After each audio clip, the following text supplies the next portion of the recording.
আল্লাহ যখন এই পৃথিবী সৃষ্টি করলেন, পৃথিবীর মধ্যে ভাইব্রেশন হচ্ছিল, কাঁপাকাঁপি, কাঁপছিল পৃথিবী।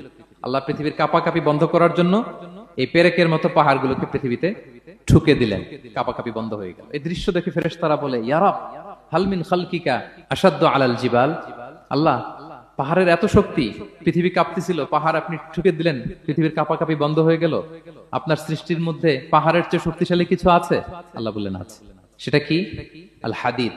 আল্লাহ বললেন সেটা লোহা। কারণ লোহা দিয়ে পাহাড় কাটা যায়, ঠিক কিনা? লোহার কথা শুনে ফেরেশতারা অবাক। লোহা পাহাড়ের চেয়ে শক্তিশালী? ফেরেশতারা প্রশ্ন করলো, ইয়া রাব্বি হাল মিন খালকিকা আশাদ্দু মিনাল হাদিদ। তাহলে আপনার সৃষ্টির মধ্যে লোহার চেয়ে শক্তিশালী কিছু আছে? আল্লাহ বললেন আছে। কি সেটা? আন্নার, আগুন। কারণ আগুন লোহাকে কি করে? গলিয়ে ফেলে। ফেরেশতারা শুধু অবাকই হচ্ছে। ফেরেশতারা বলে, আগুনের চেয়ে শক্তিশালী কিছু আছে? আল্লাহ বলে আছে, আলমা, পানি। কারণ আগুনে দাউ দাউ করে জ্বলে ওঠা আগুনের মধ্যে পানি দিলে আগুন অস্তিত্ব হারায়। ফেরেশতারা শুধু অবাকই হচ্ছে। তারা বলে, তাহলে পানির চেয়ে শক্তিশালী কিছু আছে? আল্লাহ বলেন আছে। আর রিহ, বাতাস।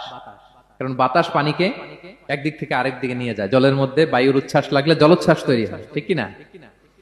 ফেরেশতারা আবার অবাক হয়ে বলে, তাহলে বাতাসের চেয়ে শক্তিশালী কিছু আছে? আল্লাহ বললেন আছে। সেটা কি? বলতেছে বনি আদম।